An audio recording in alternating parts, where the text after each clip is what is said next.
विवेक भाई, अरे आप रुक जाओ भाई।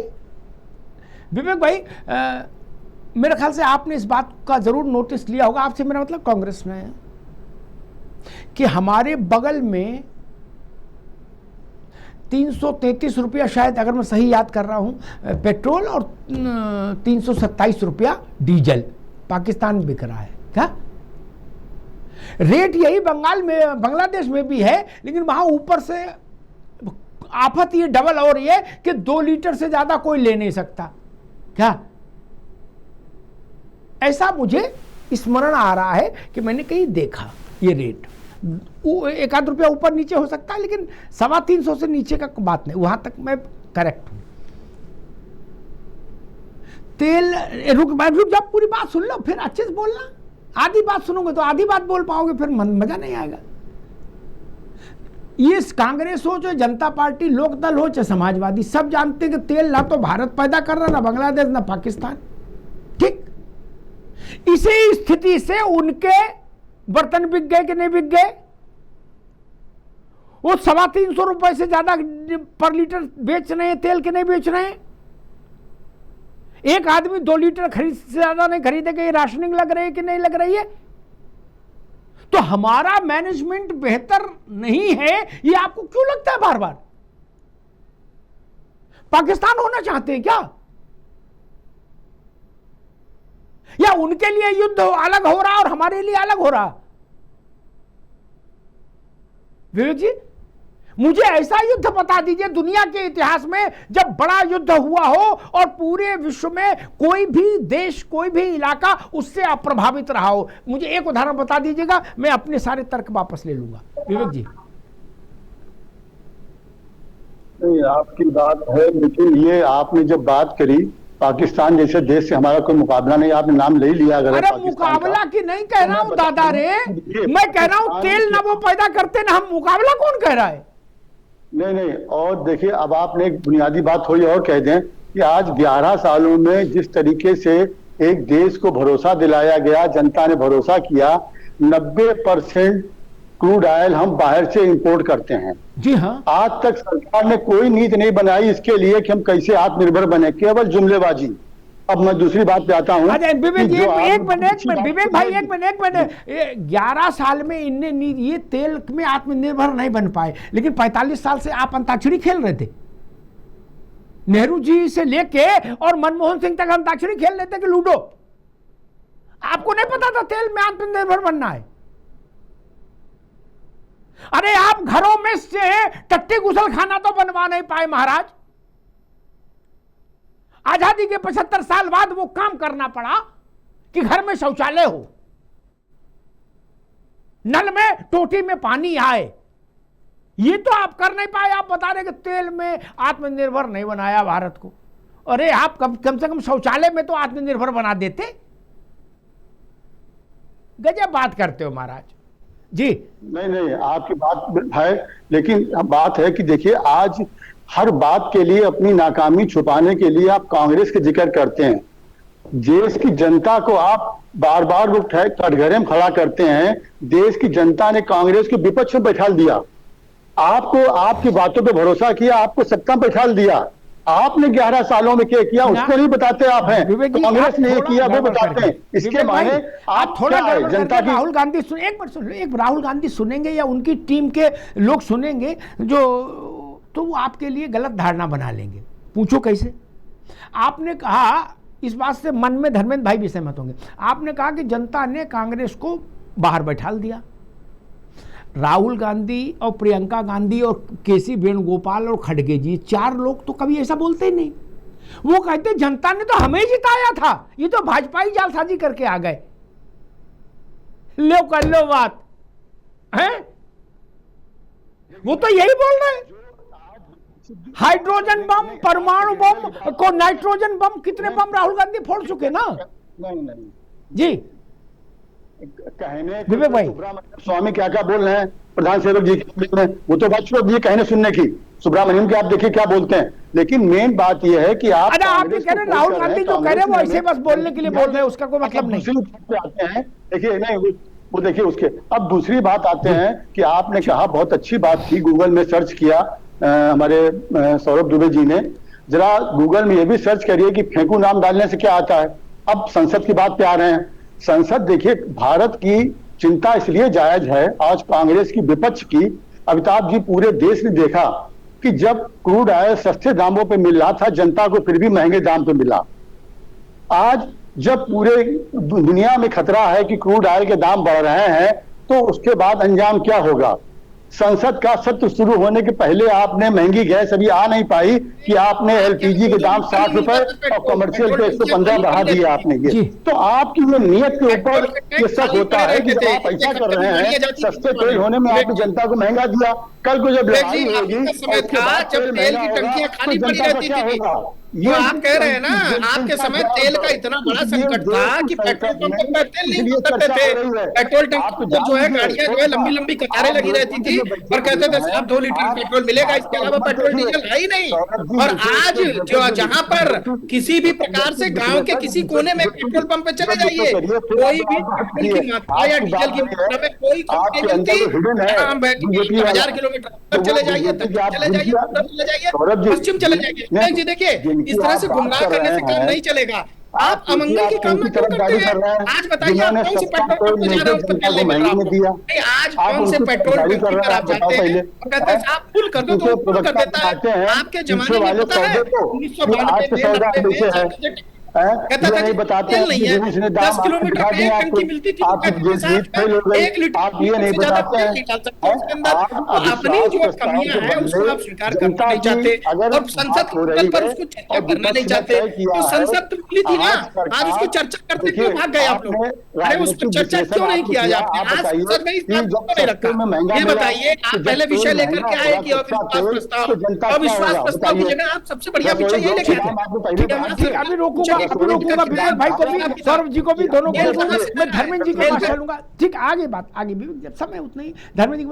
धर्मेंद्र जी, अच्छा एक बात मेरे ख्याल से सबको सहमत इस पर होना चाहिए कि अंतर्राष्ट्रीय बाजार में कच्चे तेल का भाव न सपा के भाषण देने से तय हो सकता, न भाजपा के भाषण देने से तय हो सकता, न बसपा के, न जनता दल के, न लोक दल के, न आरएलडी के, न टीएमसी के, न राहुल गांधी के, न सोनिया गांधी के। ये तो सब जानते हैं। क्या मान लो कपड़ा फाड़ होली खेल ले सारे नेता मिलके यहां, तो भी उससे कोई फर्क पड़ रहा क्या अंतर्राष्ट्रीय तेल बाजार में? नहीं ना। या मूछ पे हाथ लगाए बोले हाँ ससुर हम अपना तेल का दाम खुद तय करेंगे, ऐसा नहीं हो सकता ना, नहीं हो सकता ना। तब तेल का दाम कोई देश तय कर पाया क्या? नहीं ना। उसके लिए एक अंतर्राष्ट्रीय मैकेनिज्म है, या युवक कांग्रेस तय कर देगी तेल के दाम, या भाजपा ही तय कर लेंगे? नहीं ना।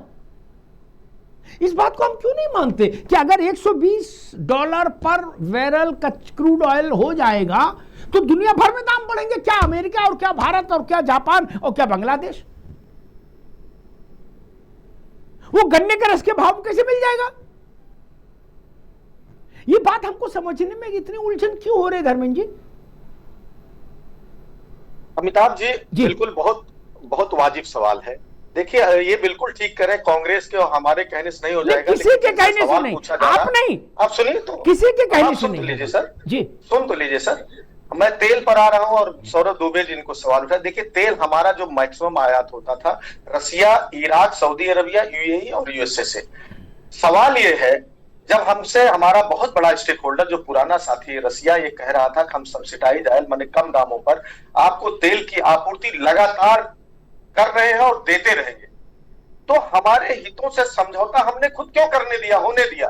अमेरिका हमको रोकने वाला कौन था? हम एक बार कहे भाई ठीक, हमारा तुम्हारा रिश्ता रहेगा, हम नहीं कह रहे आप जाओ दुश्मनी करो, लेकिन एक बार ये कहना चाहिए था कि हमारा आपका रिश्ता अलग है और रूस से हम जो तेल लेते हैं वो अपने नहीं खरीदा। ये दिखाएं ऑफिशियल स्टेटमेंट धर्मेंद्र जी। अरे सुनो भाई, क्यों चिल्लाते हो? अरे आपके सवाल हमने तेल कैसे नहीं खरीदा? ये झूठ क्यों बोलते हैं भाई? क्यों चिल्लाते हैं? हमने लगातार रसिया से तेल खरीदा है। आप कोई ऑफिशियल बयान दिखाइए जिसमें लिखा हो कि हमने ऐसे अमिताभ जी ऐसे अगर भक्तों को बैठाएंगे तो बात नहीं आने देंगे। अभी केवल धर्मेंद्र जी की आवाज, केवल धर्मेंद्र जी की आवाज। जी धर्मेंद्र जी। ऐसा अमिताभ जी, ऐसे अगर भक्तों को बैठाएंगे जो जिनके अंदर रीढ़ की हड्डी नहीं जो सवाल पूछ सके। हाँ मैं कह रहा हूँ, देखिए क्या जब रूस ने, अगर हम रूस से मान लिए तेल लेते हैं, हमने बंद नहीं किया, तालियां है सौरभ दुबे की बात पर, तो क्या जब अमेरिका ने कहा 30 दिन की छूट दे रहा हूं, तेल मंगा लीजिए, तो हमारा बयान आना चाहिए भाई तुम्हारी छूट क्या दे रहे, हम तो रोज तेल लेते हैं, क्यों नहीं कह सकते भाई, किससे बंधे हुए हैं? पैसा पेमेंट भारत और भारत की कंपनियां करेंगी कि हम अमेरिका से मांगने जा रहे उधार, क्यों नहीं कह रहे हम तो तेल ले रहे थे? क्या झूठ बोलते हैं, जनता को बेवकूफ बनाने का काम कर रहे हो सौरभ दुबे जी। दूसरी बात मैं कह रहा हूं, आप भाई तेल आप अगर हम ले रहे होते, गैस ले रहे होते, जब तक सरकार की कमी नहीं है तो क्यों गैस का दाम बढ़ाना पड़ा, क्यों इंडेंट रोकना पड़ गया है? आप जाइए अभी तमाम प्लांट्स के तेल रोक दिए गए हैं। मैं तो प्रैक्टिकल जमीन की बात बता रहा हूं, सर्टिफिकेट बात है। दूसरी बात आप कह रहे पार्लियामेंट की, आप पार्लियामेंट में जनता का पैसा खर्च होता है तो 1993 में पहले के भारतीय जनता पार्टी माफी मांगे, अविश्वास प्रस्ताव लेकर के आई थी नरसिंह राव सरकार के खिलाफ, वो जनता का पैसा नहीं था क्या? या लोकसभा में 3 बार स्पीकर खिलाफ 54, 66 और 87 में जानते हुए कि नहीं पास होगा, जो लेकर के आए थे उन मनुष्यों से आप पैसा वसूल होंगे क्या? अरे कम से कम ये कहिए कि आप भक्त हैं, ठीक है भारतीय जनता पार्टी बुरा नहीं सुन सकते, धर्मेंद्र जी, लेकिन इस तरह के सवाल आप उठाएंगे भाई रुकिए, मैं ओपी सिंह जी के पास चलूंगा, लेकिन एक बात तकनीकी बात जरूर कहूं कि सारी पार्टियां कुछ कर लें भाजपा भारत की या किसी देश की, सारे नेता छत पर खड़े होकर चिल्लाएं, तब भी इंटरनेशनल क्रूड प्राइस की सेहत पर कोई फर्क नहीं। हिंदी में पहले तो ये समझ लो, ठीक? दुनिया का कौन क्या कह रहा छोड़ दीजिए, दुनिया का कोई हिस्सा ऐसा नहीं रहेगा जो क्रूड ऑयल के बढ़े हुए दाम से प्रभावित नहीं हो। रामलाल क्या बोल रहे, श्यामलाल क्या बोल रहे, चूल्हे में जाओ, ठीक? ये हिंदी में समझ लो भैया, अच्छा रहेगा सबकी सेहत के लिए, ज्यादा चिल्ला चोट नहीं होगी। किसी युद्ध में कोई माई का लाल देश ऐसा नहीं हुआ, खाड़ी देश, गल्फ का खाड़ी का युद्ध हुआ था ना ईरान और इराक के बीच में। दुनिया का एक मोटरसाइकिल बता दो, एक कार बता दो जिसके अंदर टंकी में महंगा तेल नहीं गया हो। बड़े बड़े नेता थे तब, क्या उखाड़ लिए? ग्लोबल ऑर्डर को तो समझो यार। और जो लोग जो बात बार बार उठाई जा रही है कि 10 लाख बैरल ही क्यों लिया आपने, 50 लाख बैरल क्यों नहीं ले लिया, दिस क्यों नहीं कर दिया रूस से, एक बात जान लो, ओपी सिंह जी आ रहा हूं, लेकिन ये तथ्य बताना जरूरी है। तथ्य भाजपाई और सपाई नहीं होता, तथ्य होता, इसलिए बताना जरूरी। रूस से हम 20 बैरल लेने लगते 10 की जगह, ठीक? मूछ थोड़ी ऊंची हो जाती क्या? बोले देखो अमेरिका ऐसी तैसी कर दी, हालांकि अमेरिका की ऐसी तैसी उससे होने, सिर नहीं हिलाओ यार, अब सुन लो बात, आपकी बात पूरी ढंग से सुनते बाप सिर हिलाने लगते हो, कोई गंभीर ही बात कहेंगे। हर देश के सामने उसके भंडारण की एक सीमा होती है, पहले तो ये भी समझ लो हिंदी में, क्या सस्ते मिलना पूरी दुनिया का तेल भारत भर लेगा ऐसा नहीं है,